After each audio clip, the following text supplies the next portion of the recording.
Alright, let's talk about KRYZAE.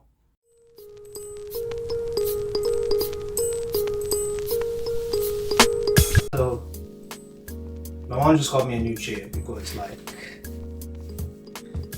you know, my old one is in shambles. So, shout out, mom, and thank you. Appreciate it. So, I'm just gonna build it while I talk to you guys about the KRYZAE. At the time of me posting this, the episode 2 of Becoming KRYZAE, titled What is KRYZAE, has come out.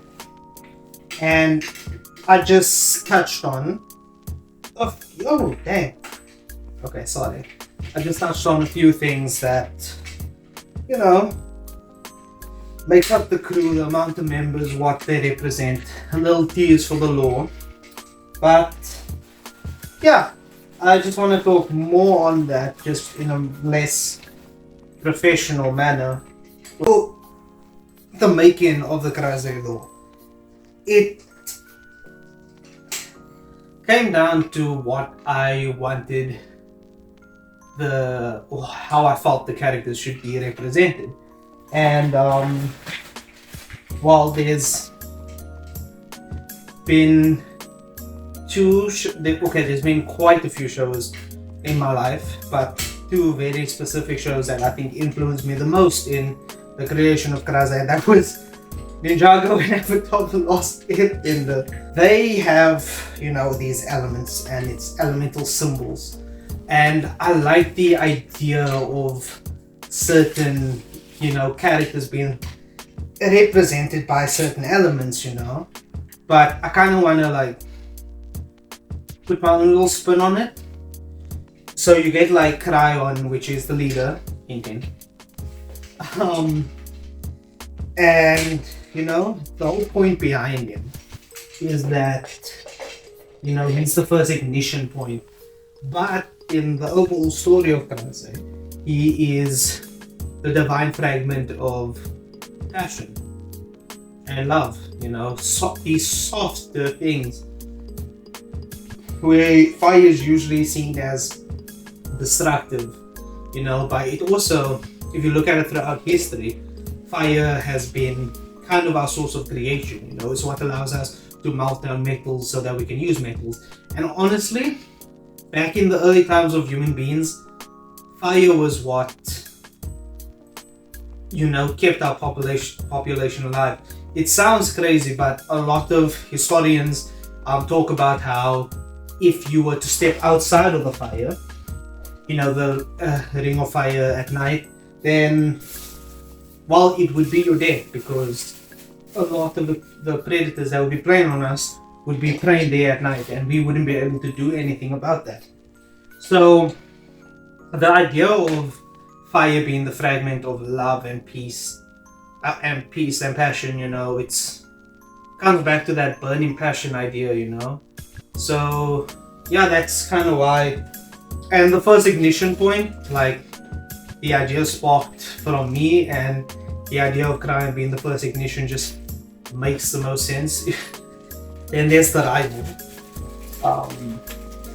Not actually, there's rivals, guys. Don't worry, I didn't spoil anything. Not actually rivals, it's just their elements are opposites, but somehow they represent what's stereotypical of the opposite element. We have KRYVX, the water, but specifically I want to go with the idea of being a wave, because I always loved the way that people explained how, you know, I always loved the idea of flow, you know. You flow like a river. When you're rapping, you flow.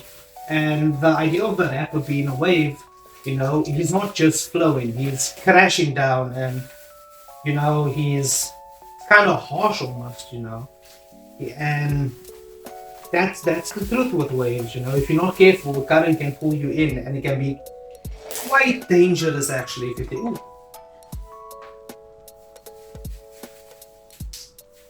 And it can be quite dangerous if you're not careful. And that's what rappers do, you know.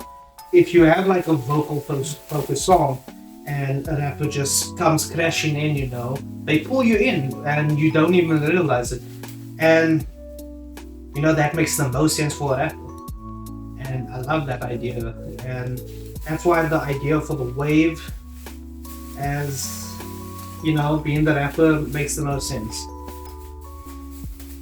Then we have the Ace, the all-rounder.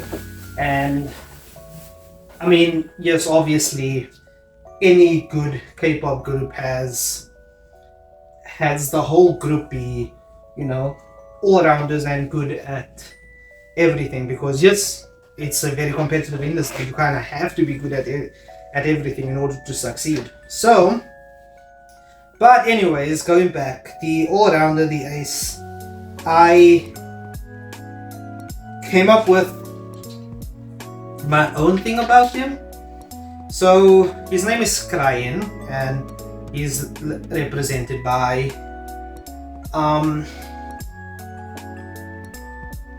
sorry, so locked in now. His name is KRYON and his element is lightning. And I felt lightning just made the most sense for a specialist. You know, they come crashing in, able to hit the high notes, rap, dance, you know, they are the ace, they're the all-rounder.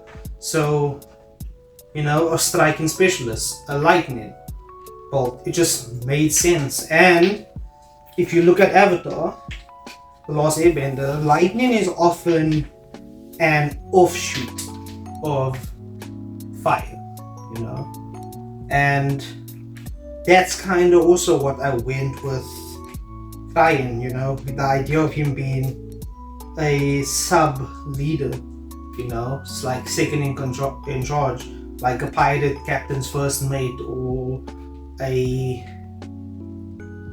politician's vice president, you know, just to, you know, sort of ground the leader, you know, not just narrative wise, but also like in the actual group and industry, you know. KRYON could ground me, you know. We look out for each other the same as he looks out for the leader the way that the leader looks out for everyone else. And to me, that's just a beautiful thing, because, you know, I'm sure a lot of you are also K-pop fans and know that people love dynamics, you know, the duo dynamic. And I feel having a canonized duo, you know, it just works well, you know, sort of the older brothers, not necessarily, well, in my case probably age, but not necessarily in age, but in wisdom and in guidance. On my list of people to talk about is our vocalist. And the name KRYZAE, their symbol is the moon, you know, a crescent moon. The idea of firstly being a reflection of the soul of the group and what the group represents. That, you know, because the moon reflects the sun's light. I mean, we all reflect the sunlight. It's the way we're able to see color. And yeah, just that is such a, and the symbol, the moon, you know, it's about, it's being, nighttime is seen as complete darkness, you know? And the moon kind of cuts in on that. And it's the idea of like a vocalist coming in, hitting the you know, those high notes, and just coming in, crashing down, you know, it's, and shedding a light on the emotion behind cry, the cry part of KRYZAE. Then what we have is our dancer, the fifth member, and yeah, the fifth member is KRYVX. The F part comes from cryptic myth, you know, myth, because his symbol is wallflowers because it's about blossoming, but also an opera mask. You know, I used to watch the Phantom of the Opera, and I always used to be intrigued by the mask of it. And then also there was the Mandalorian or other TV shows, and other superhero things like Mandalorian, Spider-Man, and somewhat Iron Man. Just how they're able to show emotions without really, showing their face. They are quite exaggerated with their movements, and that is what a dancer represents. And I think I like the idea of him performing in masks, but also, I know that's not viable because, we pay to see the faces. Maybe there can be a few dances, a few performances with the mask on, but ultimately it's about the face, and not even in a superstition? Okay, not even in that sense, but not that we want to see the person. For me, it's more seeing the person behind the emotion. Seeing the idol who worked hard to get there, to get to where they are. That idea, I think, is very much why, as much as I love the symbol of the mask and what it represents, I still believe that we should see the person behind that mask. And I think it's such a nice, amazing symbolism as well. Seeing the person behind the mask, because we all wear masks. That's true, that's undeniable. But being able to show your true self behind that mask, that's just something a lot of us can't do. I'm gonna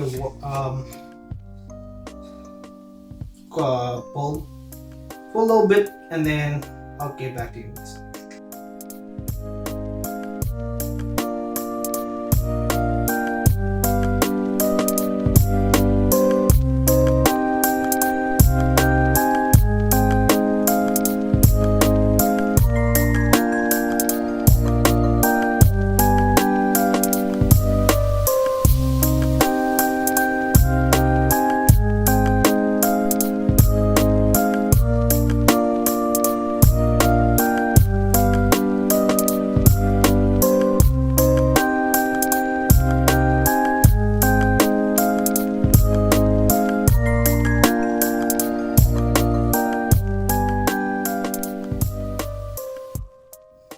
Okay, I think I can continue talking from here. So, KRYZAE is the group name, right? But the team is ultimately the Eternals, bringing the A part. The name KRYZAE comes after they learn to accept their newfounded humanity, embracing the rawness of the human emotion. And that's why the fan base is called. Guys, did you really think I was going to say that? Come on. Guys, be for real. I would just like to say, hope you guys enjoyed this video. Me building the chair. Hope you guys have a lovely day and a lovely rest of your life. And I'll see you guys next time. Peace.